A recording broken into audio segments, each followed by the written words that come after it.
नमस्कार विद्यार्थी व पालक मित्रांनो, career making gardens YouTube channel मध्ये आज 22 ऑगस्ट 2025 महाराष्ट्र सीईटी सेल महासीईटी.org च्या वेबसाईटवरती नोटीस नंबर 10 आणि नोटीस नंबर 11 हे दोन्ही नीट यूजी 2025 च्या संदर्भामध्ये government resolution regarding hilly area या संदर्भामध्ये दोन नोटिफिकेशन परिशिष्ट अ, ब आणि क या स्वरूपामध्ये आपल्या समोर मांडण्यात आलेले. वास्तविक गव्हर्नमेंटचा जो महाराष्ट्र गव्हर्नमेंटचा GR नुसार म्हणजे 17/7/2025 म्हणजेच याचा अर्थ 17 जुलै 2025 च्या GR नुसार जे काही हिली एरियाचे गाव होते, काही विभाग होते, त्या विभागामधले काही गाव होते, त्याच्यामध्ये उपगट अंशतः डोंगरी विभाग आणि पूर्णतः डोंगरी विभाग अशा प्रकारचे वर्गीकरण करून गव्हर्नमेंट रेझोल्युशन नुसार 17 जुलै 2025 नुसार एक GR पब्लिश केला होता आणि त्याच्यानुसार नवीन कॉलेजेसची यादी परिशिष्ट ब मध्ये आपल्या सर्व विद्यार्थी आणि पालकांसाठी दिलेली.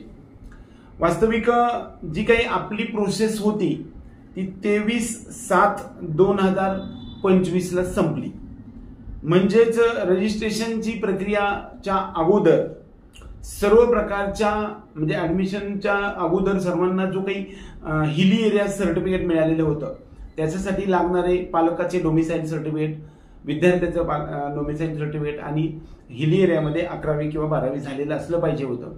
ह्या तिन्ही मधलं कोणतंही दोन सर्टिफिकेट आपल्याला आवश्यक होते आणि त्यांनी क्लेम नुसार त्याच्यामध्ये हिली एरियामधून ज्या विद्यार्थी आणि पालकांनी ज्या विद्यार्थ्यांचं रजिस्ट्रेशन सीईटी सेलकडे हिली एरियामधून केलेलं आहे अशा विद्यार्थ्यांसाठी 17 ऑगस्टचा जो GR पारित झालाय त्यानुसार काही गावांची यादी वगळण्यात आलेली आहे आणि ह्या वगळलेल्या यादींची जी लिस्ट आहे ते त्यानुसार सीईटी सेलने आपल्याला असं सांगितलेलं आहे की सर्व विद्यार्थी ज्यांनी हिली एरियामध्ये किंवा त्यांचे जे गाव हिली एरियामध्ये आहेत त्यांनी हिली एरियाचा क्लेम केलेला आहे, त्यांच्याकडे सर्टिफिकेट हिली एरियाचे आहेत अशांना तुम्हाला सांगण्यात आले. एक गव्हर्नमेंट GRच्या संदर्भामध्ये तुम्हाला सांगण्यात आलेलं आहे की अनेक्झर F नुसार तुमचं गाव त्यामध्ये आहे का. म्हणजे एकतर तुमच्या गावांची नवीन यादी जी काढलेली आहे त्या यादीमध्ये तुमचं गाव आहे का समाविष्ट हे पहा.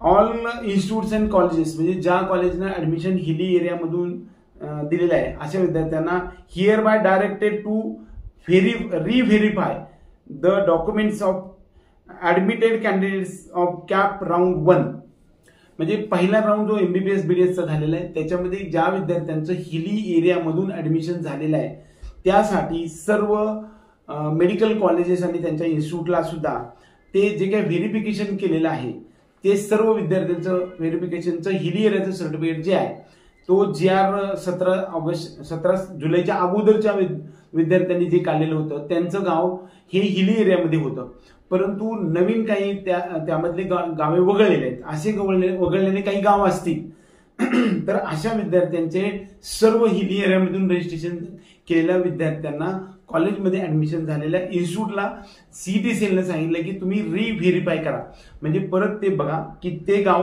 तुमचं हिली एरियामध्ये आहे का. कारण ते वगळलेलं असेल तर मात्र तुम्ही त्याच्यावरती रिमार्क द्या म्हणजे असं सांगितलंय. त्याच्यामध्ये एकूण 4 पॉइंट आपल्याला सांगितलेले आहेत. जर समजा एखाद्या विद्यार्थ्याचं म्हणजे हिली एरिया सर्टिफिकेट आहे परंतु त्या विद्यार्थ्याचं गाव जे आहे ते हिली एरियामधून आता नवीन GR नुसार वगळलेलं आहे, असे विद्यार्थी हिली एरिया MBBS गव्हर्नमेंटसाठी क्लेमसाठी इलिजिबल नाहीत. जरी त्याच्या अगोदर तुमच्याकडे सर्टिफिकेट तुमच्याकडे उपलब्ध असेल तरी सुद्धा तुम्ही इलिजिबल नाही जर तुमचं गाव वगळलेलं असलं तरी. आता बघा ज्या वेळेस प्रोसेस सुरू होती त्याच्या अगोदर जी यादी होती त्यानुसार तुम्हाला सेतू कार्यालय किंवा तहसील कार्यालयामधून तुम्हाला सर्टिफिकेट हिली एरियाचं मिळालेलं होतं. पण तुमचं गाव जर आता वगळलेलं असेल तर GR नुसार तुम्ही ते वगळलेलं गाव आहे ते तुमचं इलिजिबल नाही आहे, त्यामुळे तुमचं गाव वगळलेलं आहे असं तुम्हाला विद्यार्थ्याला सांगितलेलं आहे.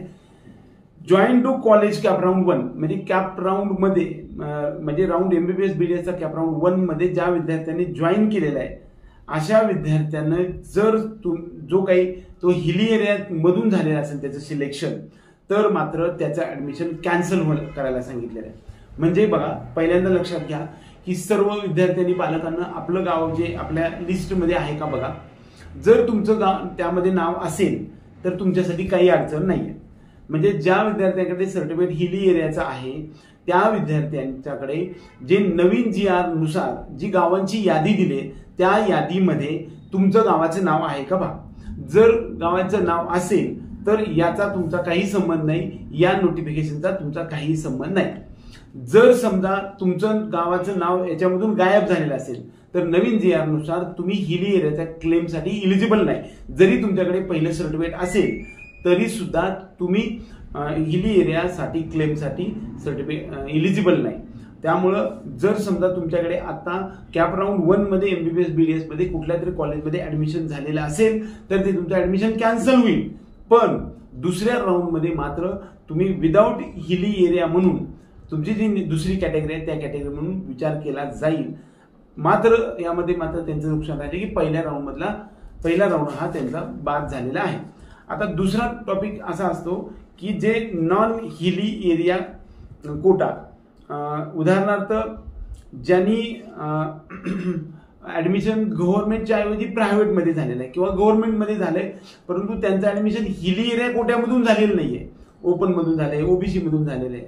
ज्या विद्यार्थ्यांचं हिली एरियामधून झालेलं आहे आणि ज्यांचं ऍडमिशनचं जे गाव आहे ते गाव जर हिली एरियाच्या नवीन GR नुसार येणाऱ्या यादीमध्ये नसेल तर त्यांचं ऍडमिशन कॅन्सल होणार आहे, बरोबर.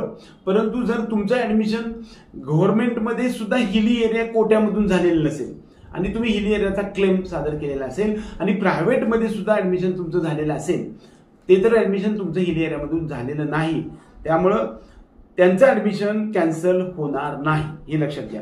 त्यांचं ऍडमिशन कॅन्सल होणार नाही आणि दुसऱ्या राऊंडमध्ये मात्र त्यांचा नॉन हिली एरिया म्हणून म्हणजे विदाऊट हिली एरिया कोट्यासाठी विचार केला जाईल असं सांगितलेलं आहे.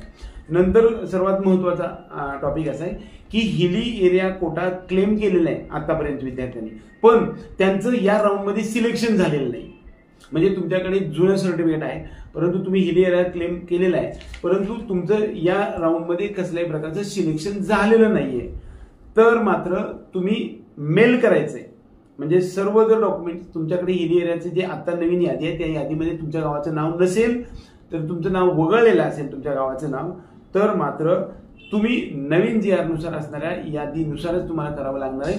आणि तुम्ही क्लेम केलंय पण तुम्हाला कॉलेज मिळालेलं नाही म्हणजे कमी मार्क्स असल्यामुळे, तर तुम्ही मात्र CET सेलला मेल करा म्हणून सांगितलं आहे. तो मेल दिलेला आहे तो CETcell@mahacet.org याच्यावरती मेल करायचा आहे की to remove hilly area claim, म्हणजे आम्ही जो क्लेम केलेला आहे तो रिमूव्ह करा म्हणून क्लेम करायचा आहे. एकंदरीत हिली एरियाच्या संदर्भामध्ये सर्व गोष्टी तुम्हाला लक्षात आल्या असतील. पुन्हा एकदा रिवाइज करतो. 17 जुलै 2025 रोजी नवीन गव्हर्नमेंट रिझोल्युशन GR नुसार आपल्याला काही हिली एरियाच्या मधील गावांची यादी वगळण्यात आलेली आहे. त्यामुळं त्या संदर्भामध्ये सर्व इन्स्टिट्यूट्स आणि विद्यार्थ्यांना नोटिफिकेशनच्या द्वारे नोटीस नंबर 10 आणि 11च्या द्वारे CET सेलनं सांगितलेलं आहे की बाबा तुमचं गाव ज्यांचं वगळलेलं आहे हे विद्यार्थ्यांचं जे सर्टिफिकेट पाठीमागे दिलेलं होतं, खरं तर ही सर्टिफिकेटची प्रोसेस 23 तारखेला संपली आणि GR हा 17 तारखेला निघाला होता. त्यामुळं ज्यांच्याकडे सर्टिफिकेट अगोदरच्या तारखेचा असेल ते कॅन्सल झालेलं आहे, तुम्ही हिली एरिया नाही. तुमचं गाव वगळले असले तर जर तुमचं नाव त्या गावाचं नाव जर तुमच्या याच एरिया म्हणजे नवीन GR नुसार असणाऱ्या यादीमध्ये असेल तर त्यांच्यासाठी या नोटीसचा काही उपयोग नाही, तुमचं आहे ते राहू द्या. जर समजा तुमचं ह्या हिली एरियाच्या नवीन गावांच्या यादीमधून नाव वगळलेलं असेल आणि तुम्ही जर एखादं कॉलेज जॉईन केलेलं असेल कॅप राऊंड 1 मध्ये तर ते तुमचं ऍडमिशन कॅन्सल होईल. पुढच्या राऊंड मध्ये मात्र नॉन हिली एरिया म्हणून तुमचा विचार केला जाईल. आणि नॉन हिली एरिया कोटामध्ये जर तुमचं ऍडमिशन झालेलं असेल म्हणजे गव्हर्नमेंटमध्ये सुद्धा ओपन मधून झालेलं असेल किंवा तुमच्या कॅटेगरीमधून झालेलं असेल, पण हिली एरिया कोट्यामधून जर तुमचं ऍडमिशन झालेलं नसेल तर तुमचं ऍडमिशन कॅन्सल होणार नाही, पण तुमचा क्लेम पुढच्या राऊंडचा मात्र नॉन म्हणजे हिली एरियाचा क्लेम बाजूला काढून टाकला जाईल असं म्हटलं जाते. दुसरी गोष्ट, hilly area quota claimed but not allotted college, म्हणजे आता सध्या तुम्ही हिली एरिया म्हणजे कमी आहे 450 पेक्षा कमी मार्क आहे किंवा 400 मार्क आहे आणि तुमचं जर नाव, तुमच्या गावाचं नाव ह्या नवीन JR नुसार आलेल्या यादीमधून वगळलं असेल आणि तुम्हाला आता कॉलेजच मिळालेलं नसेल तर मात्र तुम्ही CET सेलला मेल करायचं आहे. CETcell@mahacet.org याच्यावरती मेल करायचं आहे की to remove hilly area claim, माझा हिली एरियाचा क्लेम रिमूव्ह करा, अशा प्रकारची गोष्ट यामध्ये सांगितलेली आहे. एकंदरीत हिली एरियाच्या संदर्भामध्ये नोटिफिकेशन CET सेल महाराष्ट्र राज्य कॅप राऊंड 1 नंतर जे काय आज निघालेलं आहे त्या संदर्भातला डिटेल सांगण्याचा जो प्रयत्न केलाय तो कदाचित आवडला तर व्हिडिओ लाईक करा, त्याचप्रमाणे चॅनलला सबस्क्राईब करून बेल आयकॉन दाबा. एवढंच या निमित्ताने. जय हिंद, जय महाराष्ट्र.